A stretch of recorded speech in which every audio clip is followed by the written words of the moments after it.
안녕하세요, 여러분. 오늘도 말씀 앞에서 함께 하나님을 만나게 되어서 반갑습니다. 하나님을 만나는 방법은 우리가 말씀 앞에 있을 때, 또 우리가 말씀을 읽어 내려갈 때 그 말씀 안에서 하나님을 만나는 것이죠. 네. 제가 지난 시간에 보니까요, 8장에서 9장을 넘어가는데 영상이 끊겼더라고요. 그래서 계속해서 우리 오늘은 이어서 가도록 그렇게 하겠습니다. 8장의 내용은 레위 자손 헌신 예배 이렇게 되어 있죠. 네. 그래서 8장의 내용을 지난 영상에 보시면 잘 설명이 되어 있습니다. 레위 자손도 하나님께 어떻게 예배하는지 어떻게 해야 될지를 몰랐지만 8장에 보면 아론과 함께 이렇게 제사장을 도우면서 제사를 돕는 일을 어떻게 할 것인가 하는 거에 대해서 자세히 잘 기록이 되어 있어서 제가 여러분과 함께 나누었어요. 그래서 오늘은 이제 9장 15절부터 23절까지 볼 거예요. 자, 8장에서 왜 갑자기 9장 15절로 가는가? 오늘 영상을 처음 보시는 분들은 궁금할 수 있거든요. 민수기는 1장부터 보면은 안 맞는다 그랬죠. 1장은 인구조사거든요. 근데 사실은 인구조사보다 먼저 있었던 일이 뭐냐면 시내산에서 두 번째 유월절을 지키는 게 먼저 있었어요. 두 번째 유월절을 지키고 나서 그 다음에 인구조사하고 그 다음에 하나님께서 이제 출발 사인 가르쳐 주시죠. 그래서 10장에 이제 비로소 이제 출발하는 것이죠. 그러니까 아직은 우리가 지금 시내산에 있구나 하는 생각으로 여러분도 성경을 보시면 되겠어요. 그래서 먼저 우리가 9장 1절에서 14절까지를 먼저 봤어요. 두 번째 6월절을 먼저 지키고 그 다음에 우리가 1장으로 넘어갔었죠. 6월절을 지키고 연결되어 있는 부분이 15절부터거든요. 그래서 오늘은 9장 15절에서 23절까지 공부할 거예요. 자, 지난 시간에 일단 우리가 공부했던 내용을 여러분 한번 같이 보도록 할게요. 아직도 시내산, 아직 우리 이동 준비하고 있다 생각하시고요. 8장, 9장, 15절에서 23절까지 보자 했는데 영상이 끊겼어요. 그래서 1번 레위자손 헌신 예배까지는 했고요. 이제 6월절이 지난 다음에 연결되어 있는 9장 15절에서 23절을 본 다음에 이제 10장 1절 10절까지 어떤 내용이냐면요. 이제 시내산에서 이제 계속 있을 수 없어요. 네, 하나님이 계획이 있으시다 그랬죠. 그래서 이동을 위한 작전 뭐냐면요. 나팔 사인을 하나님께서 정해 주십니다. 그래서 오늘은 이제 9장 15절부터 우리가 성경을 보도록 하겠습니다.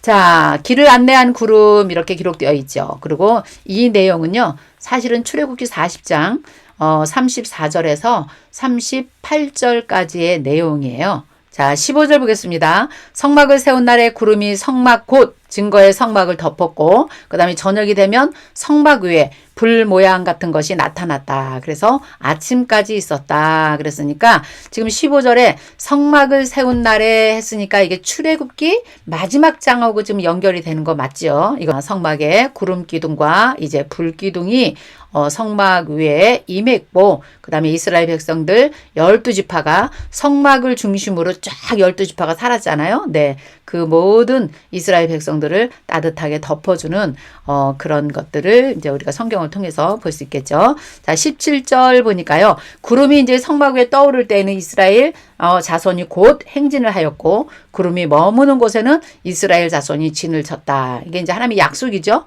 네, 성막에 구름이 떠오를 때는 너희가 행진하라. 그러나 떠오르지 않을 때는 멈춰야 되고요. 그래서 하나님의 인도하심 따라 이제 움직이는 이스라엘 백성들을 볼 수가 있겠죠. 자, 18절 보니까요. 이스라엘 자손이 여호와의 명령을 따라 행진하였고요. 정말 이제부터 이렇게 하나님의 명령을 따라 갑니다. 여호와의 명령을 따라 진을 쳤고 구름이 성막 위에 머무는 동안에는 그들이 진영에 그냥 머물렀고요. 하나님과의 약속이 성막이 떠오를 때 움직이고 멈추면 너희들 그냥 진영에 머물러라. 19절 구름이 성막 위에 머무는 날이 오래일 때에는 이스라엘 자손들이 여호와의 명령을 지켜서 그냥 머물렀다는 거예요. 혹시 구름이 성막 위에 머무는 날이 적을 때에도 그들이 다만 여호와의 명령을 따라서 움직였어요. 진영에 머물고 여호와의 명령을 따라서 움직였다. 혹시 구름이 저녁에서 아침까지 있다가 아침에 구름이 떠오를 때는 밤낮 있다가 떠오르면 곧 행진하고 무조건 떠오르면 행진하고 이틀이든 한 달이든 1년이든 구름이 성막 위에 머물면 움직이지 아니하였더라. 23절 곧 그들이 여호와의 명령을 따라 진을 치고 여호와의 명령을 따라 행진하고 또 모세를 통하여 이르신 여호와의 명령을 따라 여호와의 직임을 지켰더라. 아멘. 자, 하나님의 이스라엘 백성들과 이제 약속을 하시죠. 너희가 움직일 때는 성막 위에 구름이 뜰 때, 그 다음에 너희가 멈출 때는 움직이지 않으면 너희는 멈추지 말아라. 하나님이 이스라엘 백성들과 이런 신호 체제를 딱 만들어 놓고 이제 백성들과 함께 하셨던 걸 볼 수 있습니다. 그래서 제가 이렇게 한번 만들어 봤습니다. 우리가 지금 읽은 내용이 이거거든요. 명령을 따라 행진하고 명령을 따라 멈췄고 명령을 지켜서 하나님과의 약속을 지키면서 이스라엘 백성들이 움직인 거예요. 행진하고 진을 치고 무엇을 중심으로 했을까요? 네, 성막을 중심으로 그렇게 살아냈습니다. 그래서 하나님은 성막 지어라. 그 이유 있죠? 그곳에서 내가 너희와 함께 하겠다. 하나님께서 당신을 표현할 때는 성막을 통해서 일하시겠다. 아무 데서나 하나님이 명령하지 않으세요. 그런 것을 볼 수가 있겠죠. 자, 그 다음에 10장 보겠습니다. 10장 1절에서 10절까지 우선 볼게요. 시내산에서 이동하기 위한 마지막 작전이 뭐냐면 나팔 신호예요. 이제 시내산에서 계속 머물 수 없죠? 예, 이제 행진해야 됩니다. 목표는 가나안 땅이기 때문에 그래요. 자, 그래서 10절에 보면 하나님께서는 이제 나팔 신호를 어떻게 할 것인가 말씀하세요. 2절 볼게요. 은나팔 둘을 만들되 두들겨서 만들어라. 반드시 두드려서 만들어라. 이것도 이유가 있어요. 하나님께서 우리의 신앙을 날마다 두드리십니다.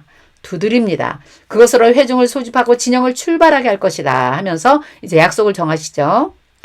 자, 3절 보면요. 나팔 2개를 불 때는 온 회중이 회막 앞에 모이게 하고요. 하나만 불 때는 이스라엘의 천부장과 지휘관들이 내게 모이게 하고 너희가 크게 불 때는 동쪽 진영이 행진을 해라. 이제 동쪽 진영 행진은 유다 지파가 맨 먼저 나가게 되어 있습니다. 두 번째로 크게 불 때는 남쪽 진영이 행진하라. 질서 정연하게 하나님의 부대가 이제 움직이도록 하나님이 하셨어요. 또 7절 온 회중을 모을 때도 나팔을 불어라. 나팔 불면 이거 무슨 일이지? 이스라엘 백성들이 귀를 기울일 수밖에 없겠죠. 모든 회중은 다 모여라 이렇게 사인을 줄 때도 나팔을 불 것이고 그 다음에 그 나팔은 반드시 아론의 자손인 제사장이 불어라. 이는 너희 대대의 영원한 균례라. 이렇게 하나님께서 정해 주셨어요. 전쟁에 나갈 때도 너희가 나팔을 불어라 그래요. 내가 너희의 나팔 소리를 듣고 내가 기억하고 너희를 너희의 대적에서 구원하리라. 하나님께서 이렇게 말씀하십니다. 자, 10절 보겠습니다. 또 너희의 희락의 날과 너희의 정한 절기와 또 초하루에는 번제물을 드리고 화목제물을 드리고 나팔을 불어라. 그로 말미암아 너희의 하나님이 너희를 기억하리라. 나는 너희의 하나님 여호와이니라. 이렇게 말씀하세요. 자, 이스라엘 백성들에게는 하나님께서 절기를 지키도록 했어요. 그렇죠? 그 절기는 희락의 날, 너희가 정해진 절기, 그 다음에 날마다 초하루 날에는 하나님께 또 번제물을 드리고 화목제물을 드리고 이런 절기가 있을 때마다 제사를 드릴 때마다 너희는 나팔을 불어라 그랬어요. 근데 하나님께서 이런 말씀을 다 하시고 나서 맨 마지막에 하신 말씀이 굉장히 귀해요. 나는 너희의 하나님이다. 할렐루야죠.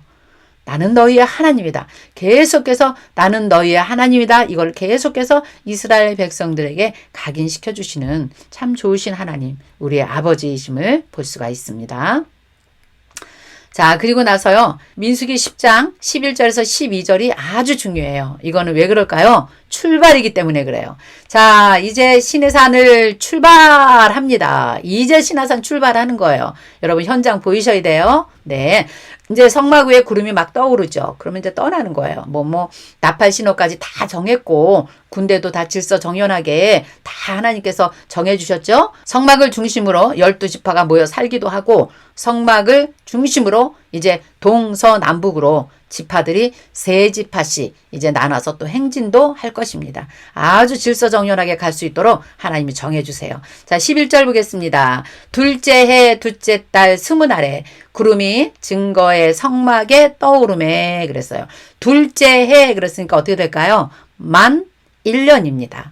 그 다음에 둘째 달 20날 만 한 달하고 20일이에요. 그러니까 지금 시내산에서 출애굽기가 끝나고 출애굽기 출애굽기의 마지막이 성막을 봉헌해 드리는 거잖아요. 네. 그래서 출애굽기가 끝났지만 약 50일 동안 더 시내산에 머물렀다는 증거가 지금 여기서 우리가 정보를 찾을 수가 있습니다. 재밌죠, 여러분? 그래서 구름이 이제 떠오른 거예요. 증거의 성막에서 이제 구름이 떠올라요. 그럼 이제 움직여야 되잖아요. 12절 보니까 이스라엘 자손이 시내 광야에서 출발해서 자기 길을 가더니 바란 광야에 구름이 머무니라 그랬어요. 자, 여러분 지도 한번 보여드릴게요. 시내산에서 바란 광야가 어디인가 한번 보도록 하겠습니다. 자, 여기 레위라고 써 있는 데가 여기가 시내산이죠. 시내산 앞에 조금 가다 보면 하세롯, 그 다음에 조금 더 가면 엘란, 그 다음에 조금 더 가면 여기가 바란 광야예요. 직진으로 보일 수 있는 그런 지역이죠. 네, 그럼 바란 광야까지 이제 가는데 거기서 어떤 일이 벌어지냐? 구름이 머물렀다는 거예요. 여러분, 구름이 머무르면 어떻게 하기로 했어요? 행진을 멈추고 다시 성막을 중심으로 12지파가 진을 치고 또 살았다는 거예요. 어디에서요? 바란 광야에서. 자, 그러면 이제 10장 13절부터 12장까지는 무슨 내용이냐면요. 시내산에서 바란 광야까지 가는 여정에 대해서 자세하게 설명을 해 주었습니다. 그것도 한번 보도록 하겠습니다. 네, 드디어 시내산 출발합니다. 성막 위에 구름이 떠오른다. 백성들이 진행을 시작했습니다.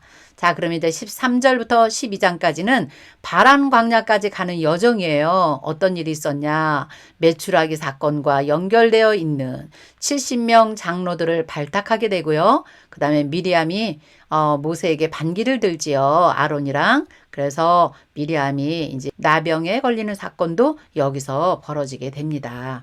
자, 그럼 우리 10장 13절 한번 보겠습니다. 이와 같이 그들이 여호와께서 모세에게 명령하신 것을 따라 행진이 시작되었다. 그런데 선두로 유다 자손이 행진을 했어요. 자, 나팔이 불었겠죠? 네, 나팔을 불었으니 이제 선두로 유다 자손이 가고요. 그 옆에 이사갈, 그 다음에 그 옆에 스불론, 이렇게 해서 또 한 조가 되고요. 우리가 지금 앞에서 3장, 4장에서 다 배운 그런 내용들이에요.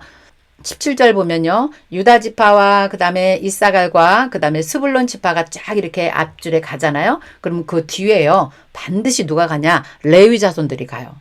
무엇을 가지고 가냐? 성막을 메고 가요. 우리 다 배웠죠? 네. 성막을 메고 그 뒤에 가요. 18절 보면요. 이제 루벤 자손을 또 중심으로 해서 시므온 가지파가 남쪽 진영에서 또 출발을 해요. 그리고 또 그 뒤에는 또 그 옆에는 고앗 자손이 또 성물을 메고 또 가요. 네, 아주 말씀대로 질서정연하게 지금 가고 있습니다. 22절은요. 서쪽으로 에브라임 지파와 므낫세와 베냐민 지파가 서쪽 진영을 갑니다. 자, 그 다음에 25절은요. 단 지파를 중심으로 해서 아셀, 납달리 지파가 북쪽 진영을 이제 행진을 이렇게 하게 되는 것입니다. 자, 이런 내용인데요. 우리가 그림으로 보면 여러분들이 더 쉬울 것 같아요.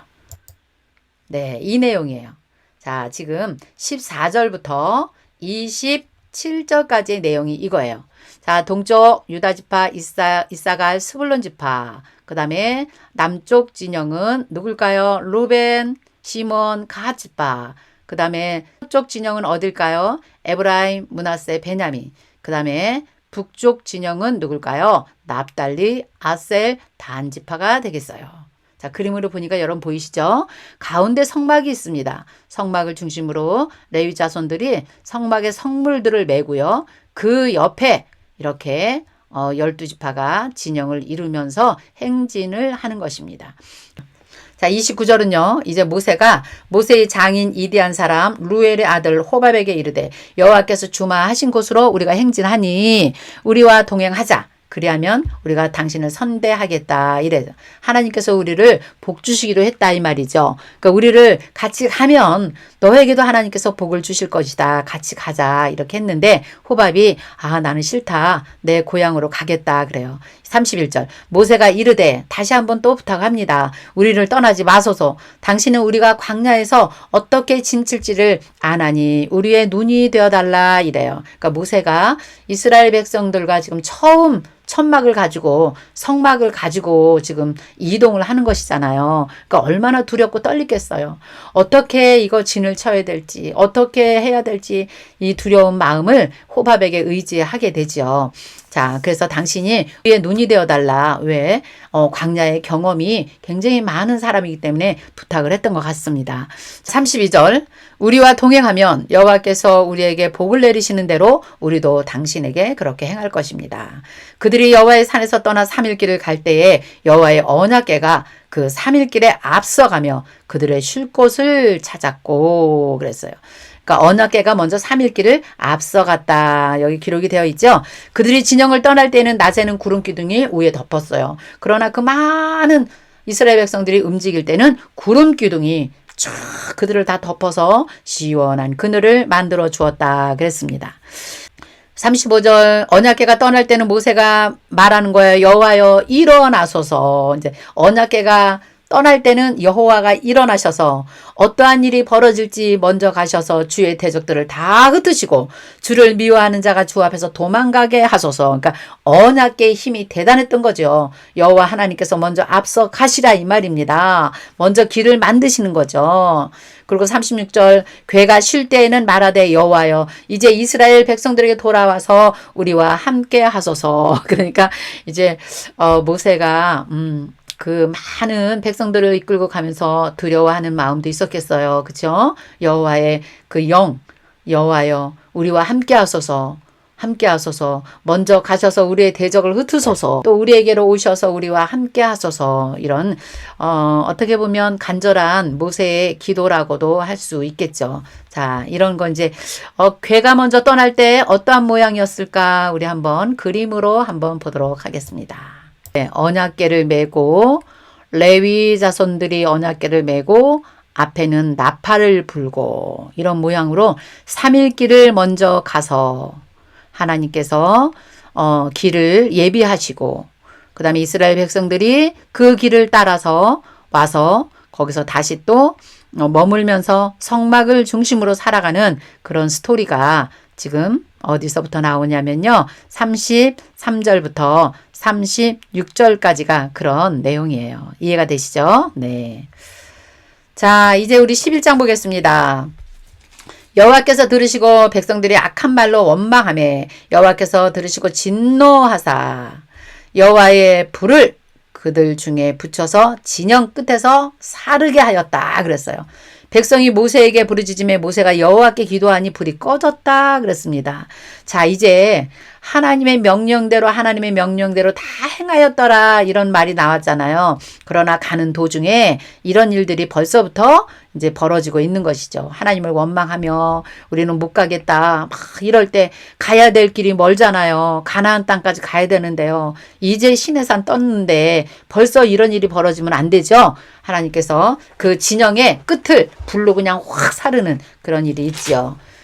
자, 그런데 누구를 중심으로 그런 일이 일어났냐? 우리 너무 이거 중요한 거예요. 4절입니다. 그들 중에서 섞여 사는 다른 인종들이 있었다 그랬어요.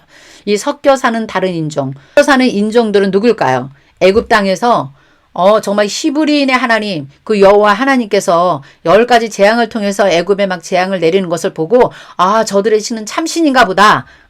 그리고 우리도 저들을 따라 나가자. 그리고 그냥 같이 막 우르르 따라 나온 사람들. 그 사람들이 정말 정통 유대인들은 아니고 히브리인이 아니겠죠. 섞여 사는 무리들이에요. 이들이 하는 일은 뭐냐? 품욕을 품음에 이스라엘 자손도 같이 울고 우리에게 고기 달라 난리가 났습니다. 지금. 자, 이런 일이 있습니다. 5절 보니까 우리가 애굽에 있을 때는 값없이 생선과 오이와 참외와 부추와 파와 마늘과 과일과 이런 걸 다 먹었는데 이제는 우리가 기력이 없다. 우리는 만나만 먹고는 살 수가 없다. 막 불평하기 시작하는 것이죠. 섞여 사는 무리를 중심으로 해서. 근데 이 섞어 사는 무리는요. 나중에도 알겠지만 단지파를 중심으로 일어납니다. 북쪽 진영에서 끝에 따라오는 사람들이 항상 불평하고 불만하고 이렇게 했어요.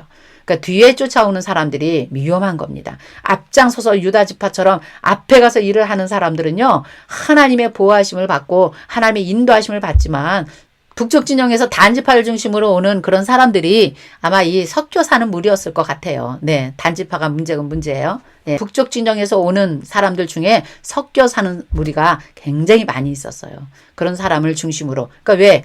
여기서 보잖아요. 진영 끝부터 하나님께서 확 쳤다는 거는 북쪽 진영에서 그러한 일이 있었다는 거죠. 북쪽 진영의 대표가 누굽니까? 단지파입니다. 여러분 단지파를 요한계시록까지 쫙 한번 보세요. 단지파에게 어떤 일이 벌어지는지. 자, 그런 일이 벌어졌을 때 모세가 얼마나 힘들었겠어요. 10절 보니까 백성의 온 족속이 각기 자기 장막 안에서 막 우는 거예요. 왜 울어요? 고기 달라고. 우리는 기력이 없다고. 이제 더 이상 갈 수가 없다고. 그렇게 우는 것을 모세가 들으니 여호와의 진노가 심히 크고 모세도 기뻐하지 아니하였다. 모세가 여호와께 여짜오되 어찌하여 주께서 종을 이렇게 괴롭게 하십니까? 이제 모세가 너무너무 지친 거예요. 이거는 모세가 불평불만이 아니라 모세의 지친 모습을 우리가 보는 것입니다. 어찌하여 내게 주의 목전에서 은혜를 입게 하지 아니하시고 이 모든 백성을 내게 맡기셔서 내게 이렇게 짐이 되게 하십니까? 모세 얼마나 그 힘든 심정을 지금 말하고 있는지 모릅니다. 12절 볼까요? 이 모든 백성을 내가 배웠습니까? 내가 그들을 낳았습니까? 아주 그냥 우리랑 똑같죠. 네, 아주 실제적인 그런 말을 합니다. 어찌 주께서 내게 양육하는 아버지가 젖 먹는 아이를 품듯 그들을 품에 품고 주께서 그들의 열조에게 맹세하신 땅으로 가라고 나에게 하십니까? 나는 정말 너무너무 힘듭니다. 13절 이 모든 백성에게 줄 고기를 내가 어디서 얻습니까? 그들이 나를 향하여 울고 있는데 우리에게 고기를 먹여달라고 한다고. 그들이 지금 나를 향해서 울고 있습니다. 고기 달라고. 14절 책임이 심히 중하오니 나 혼자서는 이 모든 백성을 감당할 수 없나이다. 주께서 내게 이같이 행하실진데 내가 하나님한테 하고 싶은 말이 있습니다. 차라리 나를 죽여주십시오. 내가 고난당함을 내가 보지 않게 하옵소서. 정말 실제적인 그런 고통을 하나님께 호소하는 장면을 볼 수 있습니다. 열왕기상 19장 보면 엘리야가 또 이렇게 하나님께 차라리 나를 죽여주십시오 하면서 이렇게 하나님께 호소하는 그런 장면이 나옵니다. 북방 이스라엘의 바알과 아세라 신을 다 진멸하고 그리고 이제 하나님의 나라가 세워지는가 봤더니 아니거든요. 오히려 이세벨이 엘리야를 죽이겠다고 막 지금 선포를 하고 따라오는 중이었어요. 그때 엘리야가 너무 지쳐서 로뎀나무 아래에서 하나님 차라리 나를 죽여주십시오 이렇게 말하잖아요. 그때 하나님은 그것이 끝이 아니라 엘리야에게 다시 사명을 주십니다. 너는 다메섹으로 가라. 다메섹까지 다시 올라가게 하십니다.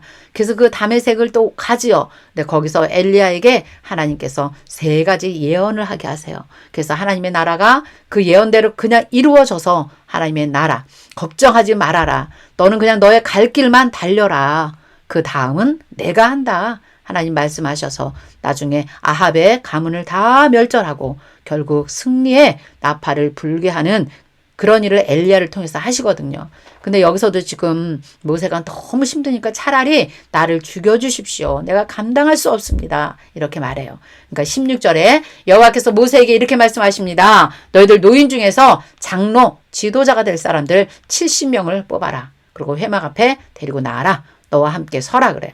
그때 내가 강림할 것이다. 거기서 너와 말하고 내게 임한 영을 그들에게도 내가 줄 것이다. 너 혼자가 감당하기 어려우니 내가 그들에게 함께 일할 수 있도록 하겠다는 것이에요.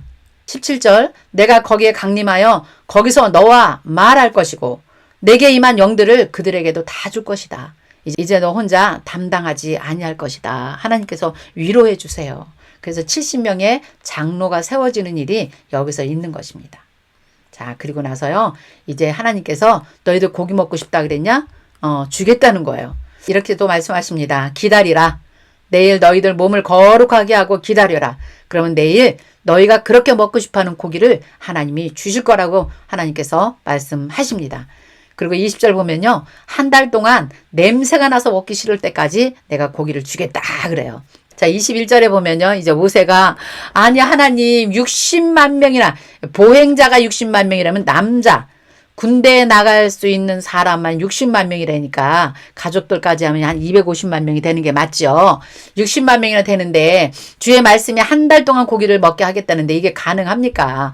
여기 있는 양떼와 소떼를 다 잡은들, 바다의 모든 고기를 다 모은들 이게 족하겠습니까? 하고 모세가 믿음 없는 말을 합니다. 현실적인 얘기죠. 그럼 23절에 보니까 여호와께서 모세에게 이르시되 여호와의 손이 짧으냐? 내가 이제 내 말에 내게 응하는 여부를 너가 보리라 그러세요. 맞지요? 창조주 하나님께서 못하실 일이 없습니다. 여호와의 손이 짧으냐? 내가 하는 일을 볼 것이다. 24절 모세가 나가서 여호와의 말씀을 백성에게 알리고 백성의 장로 70인을 모아서 장막에 둘러 이제 세웁니다. 25절에 보면요. 여호와께서 구름 가운데 강림하십니다. 모세에게 말씀하시고 그에게 임한 영을 70 장로에게도 임하게 하시고 영이 임하실 때는 그들이 예언하다가 다시는 예언하지 아니하더라. 그러니까 그들에게 하나님이 영이 막 임할 때 예언도 하고요. 이제 그런 지도자로서의 그 직분을 잘 감당하지요. 근데 이것을요. 한 소년이 누구한테 말을 하러 가냐면요. 여호수아에게 말합니다. 27절 볼게요. 한 소년이 달려와서 모세에게 이렇게 말합니다. 엘락과 메다시 진중에서 예언을 합니다. 이렇게 하니까 택한 자 중에 한 사람 모세를 섬기는 눈의 아들 여호수아가 네 주여 그들을 좀 말리소서 이렇게 말해요. 모세만이 능력이 있는 모세가 가지고 있는 그 능력, 그 지도력 그거 하나 가지고 지금까지 왔는데 많은 사람들이 다 같이 이렇게 하나님의 영을 받으면 어떻게 합니까? 이런 염려에서 했겠죠. 그런데 모세의 대답 보세요. 모세의 세계관을 볼 수 있습니다. 29절 보겠습니다. 모세가 그에게 이르시되 내가 나를 두고 쉬게 하느냐 여호와께서 그의 영을 그의 모든 백성에게 다 주시기로 했다. 모두 다 선지자가 되게 하시기를 원하노라. 아멘. 하나님의 영은요. 사모하는 모든 이들에게 하나님의 나라의 일을 하기를 원하는 자들에게 하나님의 영이 부어지기를 원하고 있는 것이죠. 모세도 그렇죠? 네. 모세와 이스라엘 장로들이 진중에서 이제 돌아왔다. 자, 그리고 나서 정말 하나님께서 주시기로 한 그 고기가 이제 하늘로부터 내려왔습니다. 자, 31절 보겠습니다. 바람이 이제 여호와께서 나와서 바다에서부터 메추라기를 몰아서 진영 곁 이쪽 저쪽 진영 사방 각기 하루길이 되는 지면에 엄청 넓은 지면이 하루길 걸어서 하루 동안 갈 수 있는 진영이니까 이스라엘 백성들이 그냥 먹고도 남을 수 있는 그런 면적에 얼만큼 내렸냐. 지면 위에 2규빗쯤 되었다. 그랬으니까 여러분 한 규빗이 약 50cm라 그랬죠. 예, 그때 당시에 남성의 손끝에서 이 팔꿈치까지. 그런데 2규빗이니까 약 1m 정도가 고기가 쌓인 것이죠. 그러니까 백성들이 나와서 욕심을 내면서 막 걷어들이면서 막 난리가 났습니다. 33절 보겠습니다. 고기가 아직 이 사이에 있었다니까 얼마나 많이 먹었으면 이빨 사이에 고기가 다 끼어 있었다. 그리고 씹히기도 전에 여호와께서 백성에게 대하여 진노하다. 심히 큰 재앙을 치셨다. 그래서 왜 그랬을까요? 욕심을 내는 거예요. 하나님이 주시는 대로 하나님을 100% 의지하면 하나님께서 계속 주실 것인데 그걸 막 그냥 쓸어 담아가지고 욕심을 내니 하나님을 전적으로 100% 의지하지 못하는 그들 보고 하나님께서 심히 진노하셔서 큰 재앙으로 치셨다. 그러니까 거기서 또 사람이 많이 죽었겠죠. 그곳 이름을 기브롯 핫다아와라 불렀다. 욕심을 낸 백성을 거기서 장사하였다. 백성이 기브롯 핫다아와에서 행진해서 하사롯에 이르러 거기에 거하니라 그랬어요. 자, 이러한 일들이 어디에서 일어났냐? 이제 막 시내산을 출발하면서 일어난 일이에요. 이런 일이 벌어지고 이제 도착한 곳이 어디냐? 여기가 보니까 하세롯에 왔다 그랬어요. 우리 한번 지도 한번 다시 볼까요? 하세롯 보이죠, 여러분? 네. 여기에 이제 진을 쳤다 그랬어요. 네. 장소 여기 확인하시고요. 아직 바랑 광야 못 갔습니다. 아까 10장의 11절, 12절은 바란 광야에 도착했다는 것을 우리가 딱 읽었잖아요. 그리고 지금 읽는 것은 가는 도중에 일어났던 일을 지금 우리가 보고 있는 것입니다. 자, 이제 우리 12장을 보도록 하겠습니다. 미리암이 벌을 받다. 모세가 구스 여자를 취하였더니 그 구스 여자를 취함으로 미리암과 아론이 이제 모세를 비방하기 시작했어요. 자, 그런데 하나님께서 이 말씀을 들었습니다. 2절에 보니까 그들이 이렇게 말해요. 여호와께서 모세에게만 말씀하느냐? 우리와도 말씀한다. 그러면서 자기의 영적인 영역을 또 얘기하고 있는 거죠. 그래서 이 내용은 무슨 얘기냐? 모세의 영역을 지금 침범하는 거죠. 너만 하나님께 계시를 받냐? 너만 하나님의 말씀을 듣냐? 우리도 듣는다. 이런 거예요. 이건 얼마나 무서운 것입니까, 여러분? 네. 아, 정말. 우리와도 말씀하지 아니하냐? 이런 말 여기 나오죠. 이 모세는 온유함이 지면의 모든 사람보다 더하니라. 여호와께서 갑자기 모세와 아론과 미리암에게 이르시되 너희 세 사람 회막 앞으로 나오라. 그래서 회막 앞에 세웁니다. 마치 아이들이 잘못했을 때 엄마 아빠가 매를 들고 너희들 이리 다 나와봐. 거기 서봐. 회초리를 드는 거랑 똑같은 모양이죠. 지금 세 사람이 이제 나왔어요. 근데 그때 여호와께서 구름 기둥 가운데로 강림하십니다. 하나님은 항상 임재하실 때 구름 기둥 가운데 임하셨어요. 그리고 장막문에 서시고 아론과 미리암을 부르십니다. 이 두 사람에게 나아가서 이렇게 말씀하십니다. 내 말을 들으라. 너희 중에 선지자가 있으면 나 여호와가 환상으로 나를 그에게 알리기도 하고 꿈으로 그와 말하기도 하거니와 내 종 모세와는 그렇지 아니하다. 그는 내 온 집에 충성함이라. 나는 그와 대면하고 명백히 그와 말하고 은밀한 말로 하지 아니하고 또 하나님의 형상을 보거늘 너희가 어찌하여 내 종 모세를 비방하기를 두려워하지 아니하느냐. 여호와께서 그들을 향하여 진노하시고 떠나시네. 아주 확실하게 하나님께서 모세를 지도자로 내가 그와 함께 한다는 것을 명백하게 말씀해 주시고 지금 떠나십니다. 자, 10절 보니까 구름이 장막 위에서 떠나갔고 미리암은 그때 바로 즉시 나병에 걸렸다 그랬어요. 그러니까 아론이 무서웠겠죠. 나병이 걸리면 그냥 살이 막 썩어 들어가는 거니까요. 그러니까 이제 아론이 와서 지금 12절에 보니까 그의 살이 반이나 썩었다. 하나님께 정말 우리가 잘못했다고 기도 좀 해달라. 우리가 너무 어리석었다. 11절에 보니까 우리가 너무 어리석었다. 우리가 죄를 범하였다. 하나님께 기도해달라고 지금 모세를 찾아왔어요. 그러니까 모세가 언제나 백성들을 보면서도 울면서 중보기도 하고 근데 이제 자기의 형제들을 위해서 자기의 형제를 위해서 또 기도하네요. 13절 모세가 여호와께 부르짖어 이르시되 하나님이여 원컨대 그를 고쳐 주옵소서.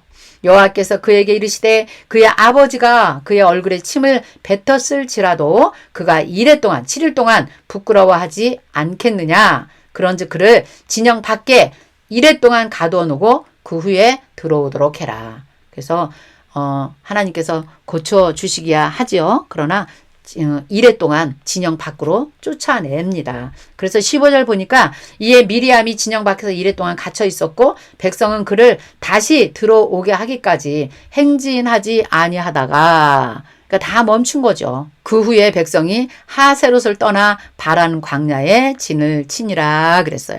그래서 이 미리암의 사건 때문에 엄청난 큰 일들을 또 백성들이 본 것이죠. 네, 하나님은 참 좋으신 하나님. 우리에게 일용한 양식을 주시고 날마다 우리와 함께 하시고 우리의 세미한 숨소리까지 들으시는 정말 우리의 아버지이시지만 하나님께서 원치 않고 하나님을 원망하고 하나님의 종들을 시기하고 질투하고 하는 그들에게 이렇게 엄한 벌을 또 내리신다는 것도 우리가 말씀을 통해서 오늘 배웠죠, 여러분. 자, 그래서 이제 지도를 다시 한번 보고 오늘 우리가 마치도록 할게요. 자, 이제 하세롯을 떠났다 그랬죠. 16절에 보니까 하세롯을 떠나 이제 바란 광야에 간 거죠. 그렇죠? 네. 자, 그러면 이제 우리 다음 시간 여러분 기대해 주십시오. 다음 시간은 정탐꾼 사건으로 이제 벌을 받습니다. 정탐꾼 사건 우리가 너무 잘 알고 있죠. 네. 38년 동안 세월을 그냥 가데스 바네아에서 머물게 됩니다. 그 1세대가 죽기까지 머무는 과정이 또 사실은 민수기 20장까지가 그런 내용이기도 해요. 그래서 이제 13장, 14장 내용이 아주 중요해요, 여러분. 다음 시간 기대하시고요. 하나님이 하나님의 백성들을 계속해서 이끄시고 가는 그 여정, 그 하나님의 열심을 우리가 한번 보면서 성경을 글씨로 보지 말고 정말 하나님의 마음을 가지고 이렇게 읽어 내려갈 때, 모세의 마음을 가지고 읽어 내려갈 때 우리가 성경을 볼 때 하나님을 만나는 것입니다. 그래서 우리가 말씀이 일하십니다. 그런 말씀이 이런 것이죠. 말씀을 읽을 때 우리가 얼마나 힘이 됩니까? 그러니까 말씀이 일하시는 현장이 날마다 여러분 삶 가운데 일어나기를 원합니다. 네. 자, 오늘은 여기까지 하겠습니다. 안녕히 계세요.